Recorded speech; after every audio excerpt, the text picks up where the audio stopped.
আসসালামু আলাইকুম রহমতুল্লাহ। আজ আমরা জানব কিভাবে মানুষের সাথে সুন্দরভাবে লেনদেন বা ব্যবহার করতে হয়। এই বিষয়গুলো আমাদের ব্যক্তিগত এবং পেশাগত জীবনে খুবই গুরুত্বপূর্ণ। চলুন শুরু করি।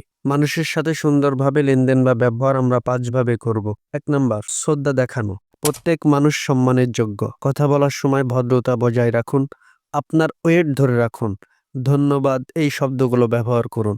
2 নাম্বার, মনোযোগ দিয়ে শুনুন। শুধু বললেই হবে না, অন্যের কথা মনোযোগ দিয়ে শুনতে হবে। এতে সম্পর্ক গভীর হয়। 3 নাম্বার, সচ্ছলতা বজায় রাখুন। লেনদেন মানে শুধু টাকা পয়সা নয়, এটা একটা বিশ্বাস। কথা রাখুন, প্রতিশ্রুতি দিলে তা পালন করুন। 4 নাম্বার, আবেগ নিয়ন্ত্রণ করুন। রাগ বা হতাশা থাকলেও শান্তভাবে কথা বলুন। হঠাৎ উত্তেজনা সম্পর্ক নষ্ট করে দিতে পারে। 5 নাম্বার, সাহায্য প্রবণ হন। যেখানে পারেন সাহায্য করুন। মানুষের প্রতি সহানুভূতিশীল হন। এটা আপনাকে ভালো মানুষ করে তুলবে।